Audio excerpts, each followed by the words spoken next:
ABP Ganga, खबर आपकी, जुबान आपकी। एमएलसी चुनाव को लेकर सोमवार को 12 सीटों के लिए कुल 13 नामांकन दाखिल हुए और अब आज स्क्रूटनी होगी और 21 जनवरी तक उम्मीदवार अपना नाम वापस ले सकते। सोमवार को नामांकन का आखिरी दिन था। आखिरी दिन बीजेपी के 10 और एक निर्दलीय उम्मीदवार ने पर्चा भरा। इससे पहले सपा के 2 उम्मीदवारों ने पर्चा भरा था।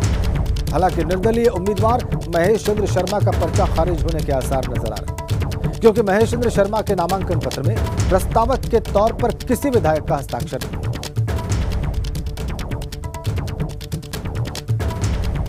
तो पर्चा खारिज हो सकता है निर्दलीय उम्मीदवार महेश चंद्र शर्मा का। और अगर ऐसा होता है, चूंकि टेक्निकल खामी साफ नजर आ रही है, अगर ऐसा होता है आज की स्क्रूटिनी में, तो फिर चुनाव की आवश्यकता नहीं पड़ेगी। 12 सीटें हैं, 12 ही कैंडिडेट्स होंगे मैदान में और अपने आप ही 12 निर्विरोध चुन लिए जाएंगे। 28 जनवरी के ये देखिए आप 2 सेट्स में नामांकन किया गया स्वतंत्र देव सिंह के द्वारा, जो कि प्रदेश अध्यक्ष हैं। 2 सेट्स में 3 सेट्स में नामांकन दाखिल किए गए अन्य अभ्यर्थियों के द्वारा, अन्य प्रत्याशियों के द्वारा। ये देखिए आप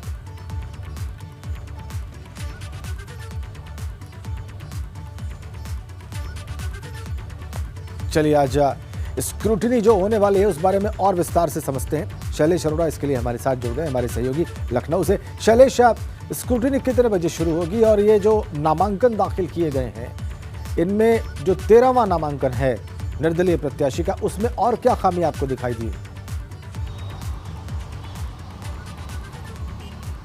देखिए, जो महेश शर्मा का नामांकन है, उनके नामांकन पत्र में एक नहीं राजेंद्र, एक खामी और है, 2 खामी। यानी अगर पहली खामी की बात करें तो प्रस्तावकों के नाम ना होना।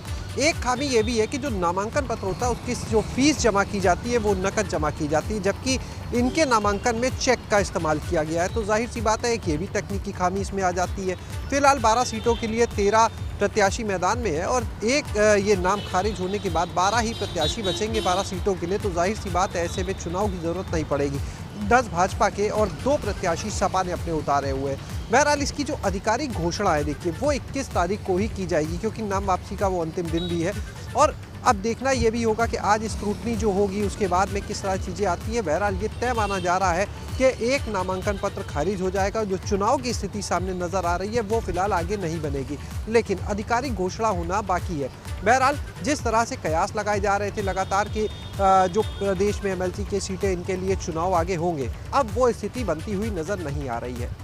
शैलेश, वो स्थिति आगे बनती हुई नजर नहीं आ रही है और इससे मुझे लगता है सबसे ज्यादा राहत समाजवादी पार्टी को मिली होगी, क्योंकि उनके पास एमएलए कम हैं और उनके 2 उम्मीदवार मैदान में हैं। तो सबसे ज्यादा उन्हीं की चाहत होगी कि इस निर्दलीय उम्मीदवार का पर्चा खारिज हो जाए और चुनाव निर्विरोध हो जाए। शैलेश,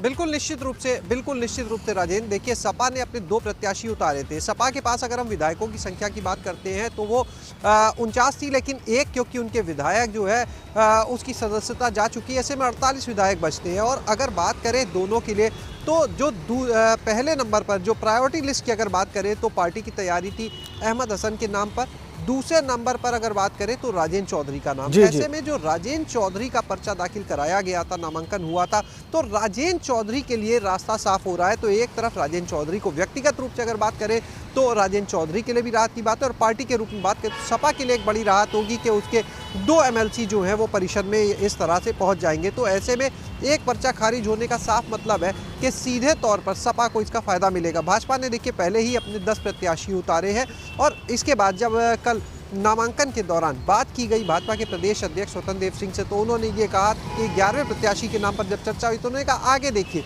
उन्होंने क्लियर नहीं किया, लेकिन फिलहाल जो स्थितियां हैं उनसे साफ जाहिर है कि अभी जो है सपा के लिए 2 प्रत्याशियों के लिए रास्ता साफ होता दिख रहा है और राहत मिल रही है सपा को, क्योंकि अगर ये पर्चा खारिज नहीं होता, चुनाव होता, तो ऐसे में सबसे ज़्यादा जो तकलीफ होती वो सपा के लिए ही। बिल्कुल ठीक है आपने। शैलेश, हमारे साथ बने रहिए आप।